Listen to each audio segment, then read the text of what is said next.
आपका यूनिक प्रज्ञान यूट्यूब परिवार में मैं प्रज्ञान सर हार्दिक स्वागत करता हूं, वंदन करता हूं, अभिनंदन करता हूं। प्यारे साथियों, हम लोग सरस्वती पांडे गोविंद पांडे जी की पुस्तक से कर रहे थे हिंदी साहित्य के इतिहास का वस्तुनिष्ठ अध्ययन। और यह अध्ययन हम लोग वहीं से प्रारंभ करेंगे जहां पर पिछली पाठचर्या में लिया था हम लोगों ने विराम। तो बिना समय गंवाए प्रारंभ करते हैं आज की इस पाठचर्या को और देखते हैं आज का अध्ययन बिंदु फागु काव्य। फागु काव्य पढ़ना प्रारंभ करें इससे पूर्व अगर चैनल को सब्सक्राइब नहीं किया तो फटाफट सब्सक्राइब, वीडियो को लाइक नहीं किया तो फटाफट लाइक और शेयर नहीं किया तो फटाफट शेयर कर दीजिए। आपके लाइक शेयर सब्सक्रिप्शन से हमको मिलता है पुनर्बलन ऐसी ही पाठचर्या प्रतिदिन लाने के लिए। मुझे उम्मीद है कि अपना प्यार दुलार स्नेह देंगे और वीडियो को ज्यादा से ज्यादा लाइक और शेयर करेंगे। तो प्रारंभ करते हैं पाठचर्या और देखते हैं फागु काव्य। आदिकाल की रास परंपरा की भांति फागु काव्य परंपरा भी जैन कवियों की महत्वपूर्ण उपलब्धि रही है। फागु शब्द की बात की जाए तो इसकी व्युत्पत्ति संस्कृत के फल्गु यानी वसंत या प्राकृत के फागु और हिंदी के फाग से मानी जाती है। फाग शब्द के उत्पत्ति की अगर बात की जाए तो हिंदी में फाग शब्द संस्कृत का फल्गु यानी वसंत और प्राकृत के फागु शब्द से फाग की उत्पत्ति होती है। फागु काव्य परंपरा का सर्वाधिक प्राचीन ग्रंथ जो है वह जिनचंद सूरी द्वारा लिखा गया जिनचंद सूरी फागु रहा है, जिसका समय काल 1284। फागु काव्य का अर्थ जो होता है वह होता है वसंत ऋतु का काव्य। जिनचंद सूरी द्वारा लिखा गया जो ग्रंथ है, जिनचंद सूरी जो ग्रंथ है, इसमें 25 छंद सरिसूलिबद्ध फागु यानी श्री स्थूल भद्र फागु काव्य फाग काव्य परंपरा का सर्वाधिक सुंदर काव्य माना जाता है। नेमिनाथ फागु राजशेखर सूरी द्वारा लिखी गई रचना है और श्री नेमिनाथ फागु का रचना काल 1350 ईस्वी है, जिसमें नेमिनाथ और राजुल के विवाह की घटना का चित्रण। पूरा फाग काव्य 27 छंदों में निबद्ध है।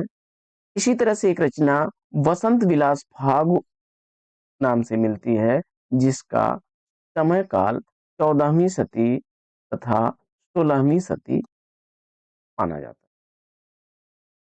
माता प्रसाद गुप्त ने वसंत विलास फागु काव्य का संपादन किया, जिसका समय काल 13वीं शताब्दी उन्होंने बताया है।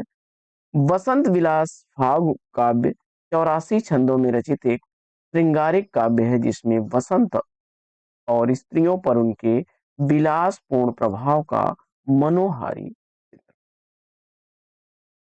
अब हम लोग पढ़ने जा रहे हैं आगे नाथ साहित्य।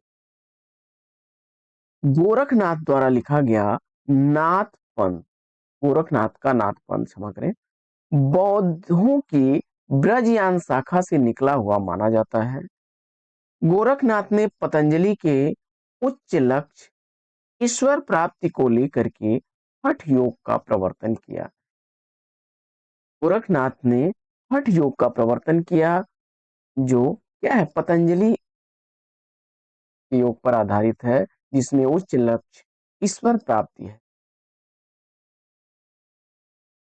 सिद्धों की वाम मार्गी भोग प्रधान योग साधना की जो प्रक्रिया में आदिकाल में मिलती है, वह नाथ पंथियों के हठ योग साधना से आरंभ हुई मानी जाती है। हजारी प्रसाद द्विवेदी जी के अनुसार नाथ पंथ या नाथ संप्रदाय के सिद्ध मत, सिद्ध मार्ग, योग संप्रदाय, अवधूत मत, अवधूत संप्रदाय ये नाम प्रसिद्ध है। हठ योगियों ने सिद्ध सिद्धांत पद्धति ग्रंथ के अनुसार ह का अर्थ सूर्य तथा ठ का अर्थ चंद्र बताया और इन दोनों के योग को ही हठ योग कहते हैं। यहाँ से इंपॉर्टेंट तथ्य है परीक्षाओं में अक्सर बने हुए हैं। तो हठ योग में हठ में ह का अर्थ सूर्य और ठ का अर्थ चंद्रमा। हिंदी साहित्य में खट चक्रों वाला योग मार्ग गोरखनाथ ने चलाया था। गोरखनाथ को नाथ साहित्य का आरंभकर्ता माना जाता है। नाथ साहित्य का आरंभकर्ता गोरखनाथ को माना जाता है और इनके गुरु जो थे वे मत्स्येंद्रनाथ थे।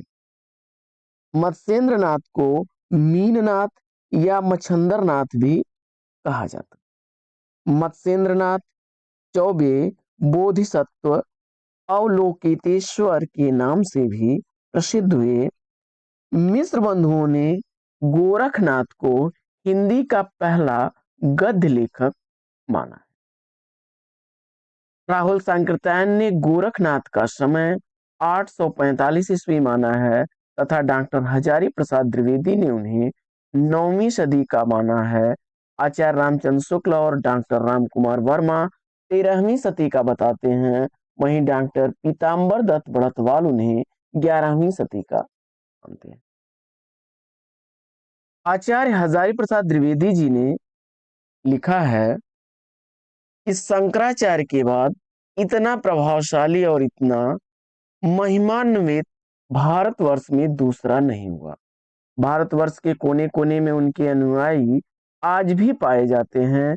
भक्ति आंदोलन के पूर्व सबसे शक्तिशाली धार्मिक आंदोलन गोरखनाथ का भक्ति मार्ग ही था। गोरखनाथ अपने युग के सबसे बड़े नेता थे। यह कथन शुक्ल जी का है। शुक्ल जी लिखते हैं कि अगर शंकराचार्य के बाद इतना प्रभावशाली और इतना महिमा मनवित भारतवर्ष में कोई दूसरा नहीं हुआ और उनके जो अनुयायी हैं यानी गोरखनाथ के वे आज भी भारत के कोने कोने में पाए जाते हैं। भक्ति आंदोलन के पूर्व सबसे शक्तिशाली धार्मिक आंदोलन करता वे कौन थे? गोरखनाथ का भक्ति मार्ग ही था। गोरखनाथ अपने युग के सबसे बड़े नेता। डॉक्टर पीताम्बर दत्त बड़तवाल ने गोरखनाथ के 14 ग्रंथों को प्रमाणित मान करके उनका संपादन गोरखबानी नाम से किया। काफी इंपॉर्टेंट तथ्य है। अक्सर यहाँ से प्रश्न बनता है गोरखबानी के संपादक कौन है? तो गोरखनाथ के 14 ग्रंथों को प्रमाणित मान करके डॉक्टर पीताम्बर दत्त बड़तवाल जी ने गोरखबानी का संपादन किया था। और आगे बढ़ते हैं। गोरखबानी में संकलित गोरखनाथ के प्रमाणित जो ग्रंथ हैं उनकी सूची हम लोग देख लेते हैं। पहला ग्रंथ उनका सबद, दूसरा है पद, तीसरा है शिष्या दर्शन, चौथा है प्राण संकली, पांचवा है नरवय बोध, छठवां है आत्मबोध, सातवां है अभय मात्रा योग, आठवां है 15 तिथि, नौवां है सप्तवार, 10वां है मच्छिंद्र गोरखबोध, 11वां है रोमावली, 12वां है ज्ञान तिलक, 13वां है ज्ञान चौतीसा और 14वां है पंच मात्रा। गोरखनाथ के संस्कृत भाषा में लिखे गए ग्रंथों को देख लेते हैं। तो सिद्ध साहित्य पद्धत, दूसरा ग्रंथ है विवेक मार्तंड, तीसरा ग्रंथ गोरखनाथ का है शक्ति संगम तंत्र, चौथा ग्रंथ है निरंजन पुराण, पांचवा ग्रंथ इनका आता है वैराट पुराण, छठवां ग्रंथ है गोरख शतक, सातवां ग्रंथ है योग सिद्धांत पद्धत, आठवां है योग चिंतामणि। ये 8 ग्रंथ संस्कृत भाषा के गोरखनाथ के मिलते हैं। आगे बढ़ते हैं। 10वीं शताब्दी के प्रसिद्ध कश्मीरी आचार्य अभिनव गुप्त ने अपने तंत्रालोक में मच्छंद्र विभु या मत्स्येंद्र नाथ की वंदना की है। यह भी इंपॉर्टेंट तथ्य याद रखिएगा। नाथों की संख्या 9 मानी गई है। गोरख सिद्धांत के अनुसार अगर इन 9 नाथों का मान को देखा जाए तो उसमें पहले आते हैं नागार्जुन, फिर जड़ भरत, तीसरे हैं हरिश्चंद्र, चौथे हैं सत्यनाथ, पांचवें हैं भीमनाथ, छठवां गोरक्षनाथ, सातवें हैं चरपटनाथ, आठवें हैं जलंधर और 9वें हैं मलयार्जुन। रामकुमार वर्मा जी ने नवनाथों में आदिनाथ को, मत्स्येंद्रनाथ को, गोरखनाथ को, गाहिणीनाथ, चरपटनाथ, चौरंगीनाथ, ज्वालेंद्रनाथ और भरथरीनाथ तथा गोपीचंद नाथ, ये नौ नाम नवनाथों के बताए हैं। आदिनाथों को परवर्ती संतों ने क्यों माना? चरपटनाथ का पूर्व नाम चरकानंद, चौरंगी नाथ जो थे वे गोरक्षनाथ के शिष्य थे और ये पूरन भगत नाम से प्रसिद्ध हुए। नाथ संप्रदाय में जलंधर को बालनाथ कहा जाता है, यह भी इंपॉर्टेंट तथ्य है, यह भी याद रखिएगा। अब परीक्षाओं में पूछा गया है बालनाथ इसे कहा गया है। नागार्जुन, गोरखनाथ, चरपट, जलंधर नाम से नाथ और सिद्ध दोनों में इन्हें गिना जाता है। यानी नागार्जुन को गोरखनाथ, चरपट और जलंधर ये नाम जो है नाथ संप्रदाय और सिद्ध दोनों में ही गिने जाते हैं। नाथों में रसायनी नागार्जुन को माना जाता है, रसायनी नाम से नागार्जुन को माना जाता है। नाथ पंथियों में जोगियों को कनफटा भी कहा जाता है। नाथ पंथियों की भाषा सदुक्कड़ी भाषा थी, जिनका कुछ जिनका ढांचा कुछ खड़ी बोली लिए हुए राजस्थानी था। गोरखनाथ ने अपनी रचनाओं में गुरु महिमा, इंद्रिय निग्रह, प्राण साधना, वैराग्य, मनः साधना, कुंडलनी जागरण, शून्य समाधि आदि का वर्णन किया है। मत्स्येंद्रनाथ का वास्तविक नाम विष्णु शर्मा माना जाता है। इनकी लिखी संस्कृत रचना काल निर्णय, काल ज्ञान निर्णय नाम से जो है बोधचंद्र बागची ने किया था। इसका संपादन बोधचंद्र बागची ने काल ज्ञान निर्णय नाम से मत्स्येंद्रनाथ की रचना का संपादन किया था और मत्स्येंद्रनाथ का वास्तविक नाम विष्णु शर्मा भी माना जाता है। यह भी इंपॉर्टेंट तथ्य याद रखिएगा। विष्णु शर्मा नाम से जाने जाते हैं मत्स्येंद्रनाथ और इनकी रचना काल ज्ञान निर्णय, जिसका कि संपादन प्रबोध चंद्र बागची जी ने किया था, बागाची। आगे बढ़ते हैं और रासो साहित्य को देख लेते हैं। आचार्य रामचंद्र शुक्ल ने रासो साहित्य का विवरण वीर गाथा काल के अंतर्गत दिया। आचार्य शुक्ल जी के अनुसार वीर गीत परंपरा का प्राचीनतम ग्रंथ विशल देव रासो है। रासो शब्द की उत्पत्ति से अक्सर प्रश्न उठते हैं साथियों, तो याद रखिएगा गारसा दत्त तासी महोदय ने राजसूय शब्द से रासो शब्द की उत्पत्ति मानी है। वहीं हरप्रसाद शास्त्री जी राजयश नाम से रासो शब्द की उत्पत्ति मानते हैं। तो नरोत्तम स्वामी जी राशक नाम से, तो कविराज श्यामल दास और काशी प्रसाद जायसवाल रासो शब्द की उत्पत्ति रहस्य से मानते हैं। आचार्य शुक्ल जी ने रास रासो या रसायन शब्द से रासो शब्द की उत्पत्ति मानी है। तो नंदुलारे वाजपेयी जी ने रास शब्द से मानी है रासो शब्द की उत्पत्ति। हजारी प्रसाद द्विवेदी जी ने रासक का उपरूपक माना है रासो को। राम स्वरूप चतुर्वेदी जी ने राउस या रस से रासो शब्द की उत्पत्ति मानी। तो रासक शब्द से उत्पत्ति मानने वाले हैं दशरथ शर्मा और माता प्रसाद गुप्त जी। गणपत चंद्र गुप्त जी ने राशक, रास, रासा, या रासो से मानी है। रासो साहित्य के प्रमुख रचनाकार व रचना आचार्य शुक्ल जी के अनुसार देख लेते हैं। रासो साहित्य के कुछ प्रमुख रचनाकारों को और उनकी रचनाओं को शुक्ल जी के अनुसार देखते हैं। तो शुक्ल जी ने के अनुसार कुमार रासो ग्रंथ, जिसके लेखक हैं दलपत विजय और राजस्थानी भाषा में लिखा गया यह प्रबंध का 9वीं शताब्दी का वीर रस आधारित ग्रंथ।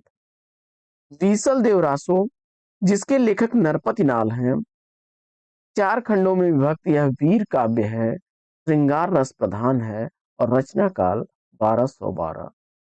शुक्ल जी के अनुसार ये रचनाएं हम पढ़ रहे हैं। जगनिक द्वारा लिखा गया परमाल रासो वीर रस पर आधारित 1230 ईस्वी का ग्रंथ वीर काव्य है यह। चंद्रबरदाई द्वारा लिखा गया पृथ्वीराज रासो जो वीर और श्रृंगार परक ग्रंथ है, इसमें 69 समय या सर्ग हैं।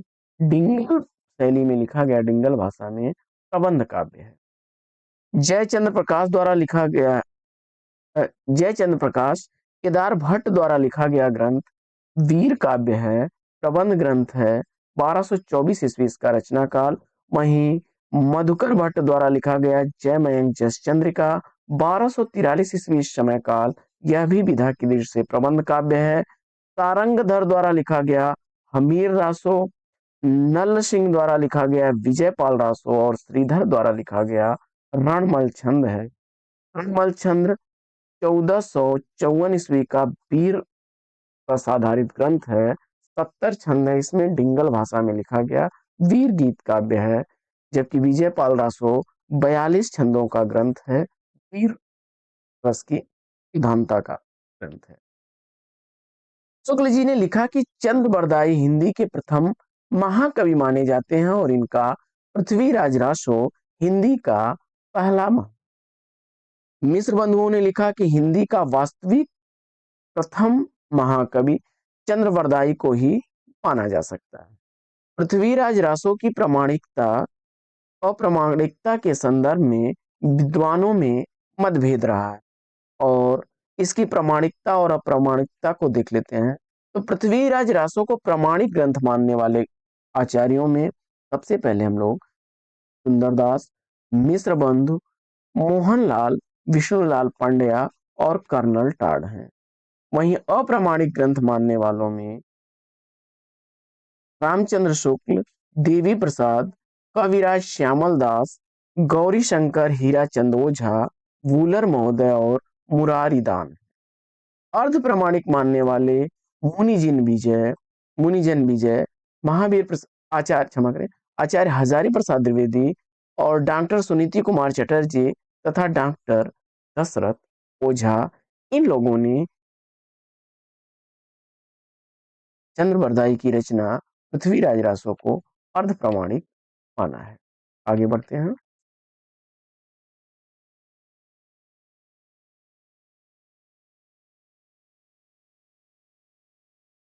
पृथ्वीराज रासो में 60 छंदों का प्रयोग किया गया। समय पृथ्वीराज रासो में 69 थे, छंद 68 हैं। अगर प्रमुख छंदों की बात की जाए तो कव्वित, छप्पय, दूहा, तोमर, टोटक, गाहा और आर्या ये प्रमुख छंद हैं। चंद्रबरदाई को छप्पय छंद का विशेषज्ञ माना जाता है। हजारी प्रसाद द्विवेदी जी ने पृथ्वीराज रासो को सुख सुखी संवाद के रूप में रचित माना है। वहीं डॉक्टर वूलर ने सर्वप्रथम कश्मीरी कवि जयानक कृत पृथ्वीराज विजय के आधार पर 1875 ईस्वी में पृथ्वीराज रासो को अप्रामाणिक ग्रंथ घोषित किया था। वूलर महोदय ने कश्मीर के कवि जयानक हैं, इनके द्वारा लिखा गया पृथ्वीराज विजय ग्रंथ है और उसी के आधार पर पृथ्वीराज रासो को अप्रामाणिक घोषित किया और 1875 ईस्वी में चंद्रबरदाई द्वारा लिखा गया पृथ्वीराज रासो ग्रंथ जो है वह अधूरा था, जिसको पूरा करने का कार्य उनके पुत्र जल्हड़ ने किया था। डॉक्टर बच्चन सिंह लिखते हैं, यह पृथ्वीराज रासो एक राजनीतिक महाकाव्य है। दूसरे शब्दों में राजनीति की क्या है महाकाव्यात्मक त्रासदी, राजनीति की महाकाव्यात्मक त्रासदी माना है उन्होंने बच्चन सिंह ने पृथ्वीराज रासो। हिंदी में सर्वप्रथम 12 भाषा का वर्णन नरपति नाल द्वारा लिखे गए बीसल देव रासो में ही मिलता। तय मास वध पृथ्वीराज रासो का एक महत्वपूर्ण सर्ग है। आचार्य रामचंद्र शुक्ल ने वीर काव्य परंपरा का प्रथम ग्रंथ बीसल देव रासो को स्वीकार किया है। परमाल रासो में आल्हा उदल नाम के दो सरदारों की वीरता का वर्णन आपको मिलेगा। और आल्हा खंड को पहली बार फर्रुखाबाद के तत्कालीन जिलाधीश चार्ल्स इलियट महोदय ने 1865 ईस्वी में प्रकाशित कराया था। यह आल्हा खंड परमाल रासो का ही एक खंड है। आल्हा खंड बरसात ऋतु में उत्तर प्रदेश के बैसवाड़ा, पूर्वांचल और बुंदेलखंड के क्षेत्रों में विद्यापति द्वारा, विद्यापति को अब पढ़ते हैं हम लोग। तो विद्यापति का जो समय काल है वह 1350 से 1450 है। विद्यापति का समय काल 1350 से 1450 है। इनके गुरु का नाम पंडित हरि मिश्र था। विद्यापति बिहार प्रांत के दरभंगा जिले के पिपसी गांव के निवासी थे। भाषा की दृष्टि से विद्यापति द्वारा रचित ग्रंथों में मैथिली भाषा में लिखा गया ग्रंथ कीर्तिलता है। संस्कृत में शैव सर्वस्व सार, वहीं गंगा वाक्यावली संस्कृत भाषा का ग्रंथ, अवहट भाषा में कीर्ति पताका और मैथिली में गोरक्ष विजय। इसी तरह से आगे बढ़ते हैं। और संस्कृत भाषा के ग्रंथों में दुर्गा भक्ति तरंगिणी, भू परिक्रमा, दान वाक्यावली, पुरुष परीक्षा, विभाग सार, लिखनावली और गया पतलक वर्णकृत, ये रचनाएं संस्कृत भाषा की हैं। गोरख विजय जो ग्रंथ है यह गद्य भाग संस्कृत में और पद भाग इसका मैथिली में है। वहीं कीर्तिलता में कीर्ति सिंह और कीर्ति पताका में शिव सिंह की वीरता का उन्होंने वर्णन किया। विद्यापति तिरहुत के राजा शिव सिंह और कीर्ति सिंह के दरबारी थे। विभिन्न विद्वानों ने विद्यापति को, किसी ने श्रृंगारी, किसी ने भक्त, तो किसी ने रहस्यवादी माना है। तो भक्त कवि मानने वाले विद्यापति को बाबू ब्रजनंदन सहाय, श्याम सुंदर दास और हजारी प्रसाद द्विवेदी जी हैं। रहस्यवादी कवि के रूप में मानने वाले जॉर्ज ग्रियर्सन, नागेंद्र नाथ गुप्त और जनार्दन मिश्र हैं। जबकि श्रृंगारी कवि विद्यापति को मानने वालों में रामचंद्र शुक्ल, हरिप्रसाद शास्त्री, सुभद्रा झा, राम कुमार वर्मा, राम वृक्ष बेनीपुरी हैं। डॉक्टर बच्चन सिंह ने विद्यापति को हिंदी का जातीय कवि कहा। हिंदी का जातीय कवि विद्यापति को कहा है बच्चन सिंह ने। वहीं महामहोपाध्याय हरप्रसाद शास्त्री ने विद्यापति को पंचदेवोपासक स्वीकार किया है। सूर्यकांत त्रिपाठी निराला ने पदावली के श्रृंगारिक पदों की मान्यता को नागिन की लहर। विद्यापति की जो पदावली है उसकी श्रृंगारिक पदों की मादकता को नागिन की लहर कहने वाले निराला जी हैं। हजारी प्रसाद द्विवेदी जी ने विद्यापति को श्रृंगार रस का सिद्धवाक कवि कहा है। श्रृंगार रस का सिद्धवाक कवि कहने वाले कौन है? तो आचार्य हजारी प्रसाद द्विवेदी जी। आचार्य शुक्ल जी लिखते हैं विद्यापति के संदर्भ में कि आध्यात्मिक रंग के चश्मे आजकल बहुत सस्ते हो गए हैं। उन्हें चढ़ाकर जैसे कुछ लोगों ने गीत गोविंद को आध्यात्मिक संकेत बताया है, वैसे ही विद्यापति के इन पदों को भी। विद्यापति के प्रशंसकों ने उन्हें कई उपाधियां दी हैं, जिसमें उन्हें अभिनय जयदेव, कवि शेखर, कवि कंठाहार, नव कवि शेखर, हेलन कवि, दशावधान, पंचानन, मैथिल कोकिल आदि नाम दिए। विद्यापति शैव संप्रदाय के कवि हैं।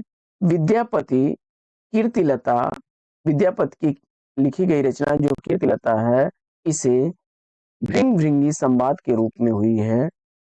और इनकी कुछ रचनाओं के अंश देख लेते हैं हम लोग।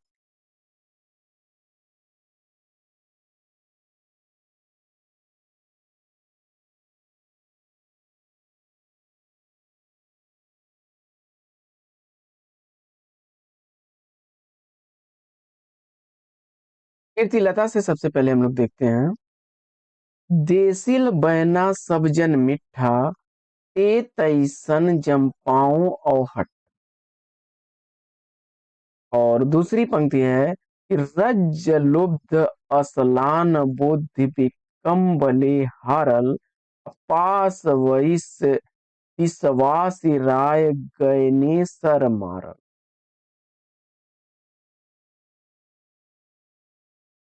अगली पंक्ति है इनकी कि मारंत राय रण रोल पंडु, मेनी हा हा सद्द हो, सुर राय नयर नर अर रमणी, वाम नयन अपुरिय हो। अगली पंक्ति है कि कतहु तुरुक बरकर, बार जाय ते बेगार धर, अधरि आनय बाभन बरुआ, मथा चढ़ाव ये गाय का चरुआ, हिंदू बोले दूर निकार, फोटो तुर्का भव की मार। अगली पंक्ति है इनकी विद्यापति की कीर्तिलता से ही कि जय सुरसा हो सई मम भाखा, जो जो बुझी नहीं सो करहि प्रशंसा, जाति अजाति विवाह या धम उत्तम का पारण। और अगली पंक्ति है कि पुरुष कहानी हूं कहो, जस पंथा में पुण्य, और बाल चंद विज्वावहु भाखा, दुह नहीं लग गई दुजन आशा। आगे पदावली से पंक्तियां हैं कि खने खने नयन कौन अनुसरई, खने खन वसन धूरी तनु भरई, और सुधा मुख के बिह निर्मल बाला, अपरूप रूप मनोभव मंगल, त्रिभुवन विजयी माला। अगली पंक्ति है कि सरस बसंत समय भला, पावली दक्षिण पवनम वह धीरे, सपनहु रूप बचन एक भाष्य, मुख से दूरी करूं चीरे। विद्यापति जो है, हिंदी में विद्यापति को कृष्ण गीत परंपरा का प्रवर्तक भी माना जाता है। इसके बाद अगले रचनाकार हम लोग अमीर खुसरो को देखते हैं। आदिकाल में अमीर खुसरो को, इनका समय काल 1253 से आपका 1325 तक है।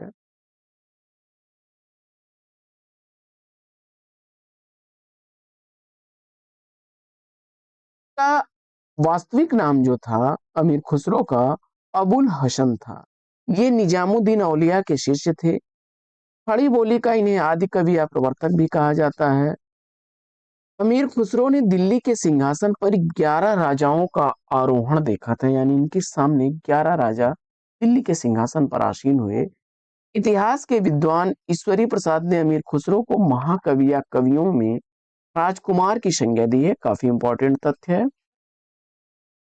विद्वानों ने अमीर खुसरो द्वारा रचित ग्रंथों की संख्या 100 बताई है, जिसमें महत्वपूर्ण ग्रंथों में खालिक बारी, पहेलियां, मुकरियां, दो सुखन, गजल प्रमुख हैं।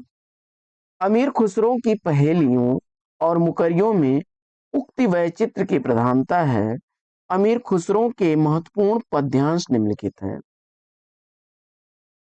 चूमन तूतिये हिंदुम, अर रास्त पुरुषी, जे मन हिंदुई पुरुष ता नाज गोयम। अर्थात मैं हिंदुस्तान की तूती हूँ, अगर तुम वास्तव में मुझसे कुछ पूछना चाहते हो तो हिंदवी में पूछो, जिसमें कि मैं कुछ अद्भुत बातें बता सकूं।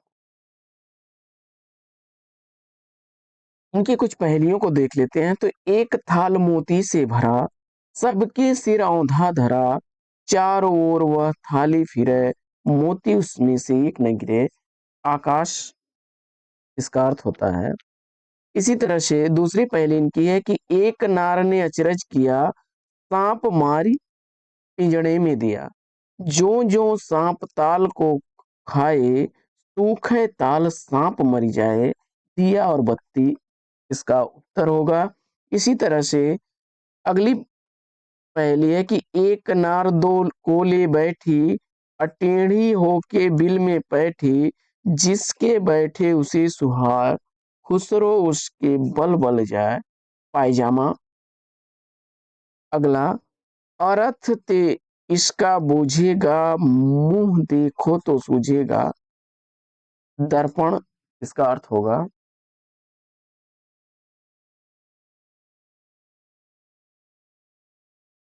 ब्रज भाषा में लिखा है उन्होंने कि चूक भई कुछ बांसों ऐसी, देश छोड़ भयो परदेसी। अगली, एक नार पिया को भानी, तन वाको सरगा जो पानी। अचाम मास वाके नहीं ने, खाण मास में वाके छेद। मोहि अचंभो आवत ऐसे, वामे जीव बसत हैं कैसे। कुछ दोहे और ब्रज भाषा में, दोहे और गीत ब्रज भाषा में देखते हैं। तो उज्जल वरन अधीन तन, एक चित्त दो ध्यान। अमीर खुसरो की पंक्तियां हैं ये सब। देखत में तो साधु हैं, निपट पाप की खान। अखुसरो रैन सुहाग की, जाकी पी के रंग संग। तन मेरो मन पीयू को, दो भय एक रंग। अगली चर्चित काफी पंक्ति है कि गोरी सोए सेज पर, मुख पर डारे केस। चल खुसरो घरे आपनो, नैन भई चौदी। यह भी पंक्ति काफी चर्चित है कि मोरा जुबना नवेलरा, भयो है गुलाल। कैसे गर्दीनी कस मोरी माल। तूनी सेज डरामन लागे, बिरहा यगिन मोहि डस डस जाए। अगली पंक्ति है कि जे हाल मिसकी मुकुंद गाफुल, दुराय नैना बनाए बतिया।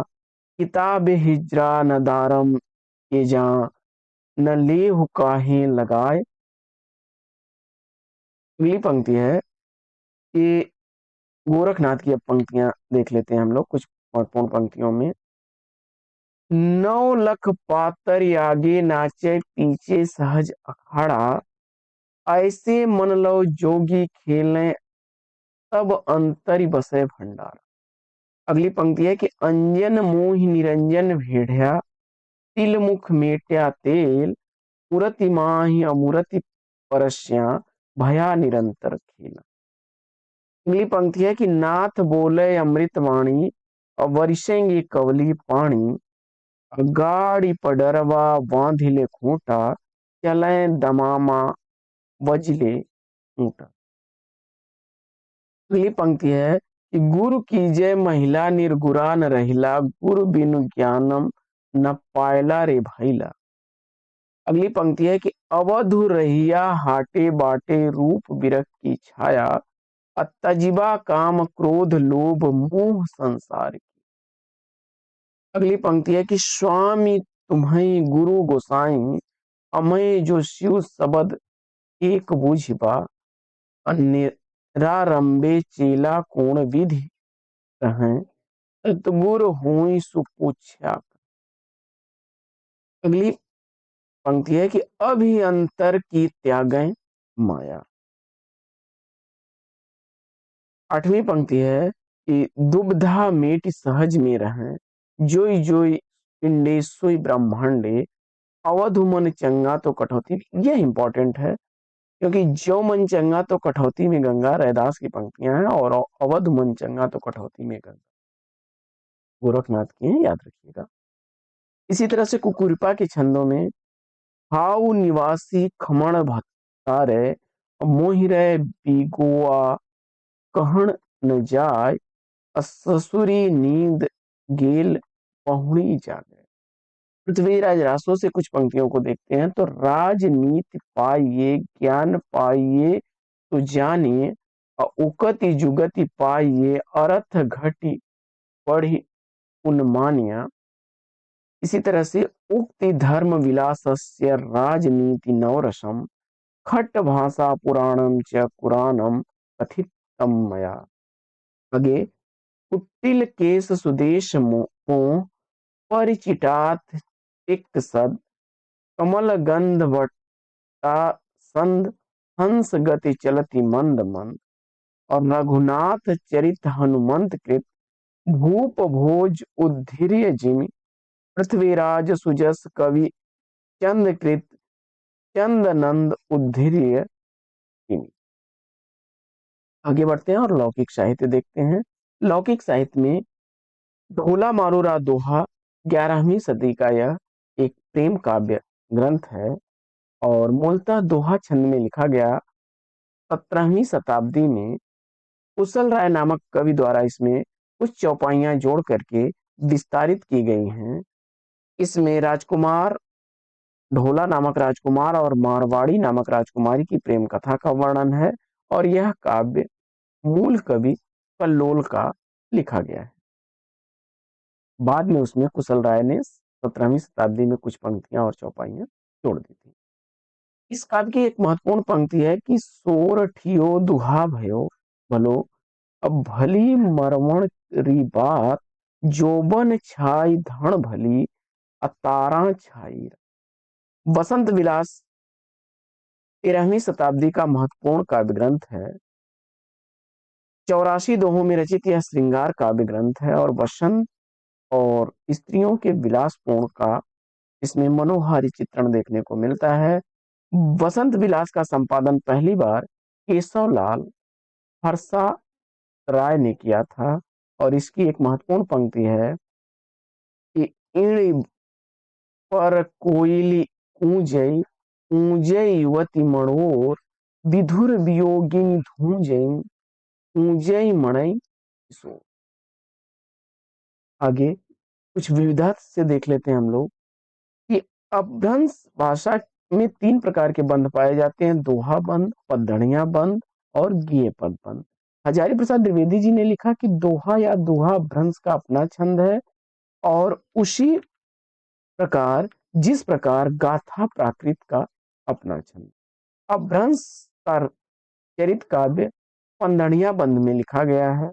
चरित काव्यों में पंधड़िया बंध में 8-8 पंक्तियों के बाद धत्ता दिया जाता है जिसे कड़वक कहते हैं।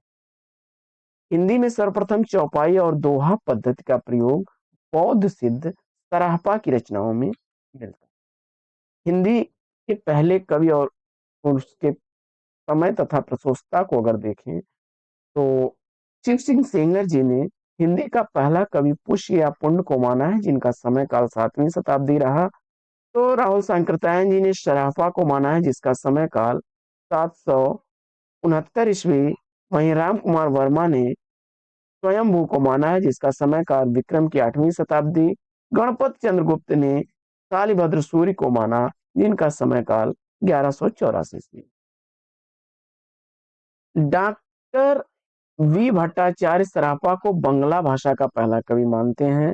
कवि भुआल हिंदी के प्रथम कवि हैं जिन्होंने दोहा चौपाई छंद में भगवत गीता का अनुवाद किया। आचार्य हजारी प्रसाद द्विवेदी ने अब्दुल रहमान को हिंदी का पहला कवि माना। रामचंद्र शुक्ल ने आदिकाल को अनिर्दिष्ट लोक प्रवृत्ति का युग भी कहा है। हजारी प्रसाद द्विवेदी जी ने आदिकाल को अत्यधिक विरोधी और व्याघातों का युग कहा है। चंदन शर्मा गुलेरी, राहुल सांकृत्यायन, आचार्य रामचंद्र शुक्ल अपभ्रंश को पुरानी हिंदी मानते हैं। आचार्य हजारी प्रसाद द्विवेदी और रामविलास शर्मा अपभ्रंश को हिंदी से पृथक मानते हैं। भोला शंकर व्यास हिंदी के आरंभिक रूप को अवहट्ट कहते हैं। अमीर खुसरो को संगीत के क्षेत्र में कव्वाली, तरायना गायन शैली तथा सितार वाद्य यंत्र का जन्मदाता माना जाता है। राम कुमार वर्मा ने अमीर खुसरो को अवधी भाषा का पहला कवि माना है। इसके बाद साथियों भक्ति काल पर चर्चा हम लोग अगले वीडियो में करेंगे। तो आज की इस पाठचर्या में यहीं पर लेना चाहेंगे विराम। फिर मिलेंगे आपसे अगले वीडियो में एक नए प्रकरण, एक नया टॉपिक, एक नए अंदाज में। तब तक के लिए लेते हैं आपसे विदा। आपका जीवन मंगलमय हो। बेस्ट विशेष, best of luck. Jai Hind.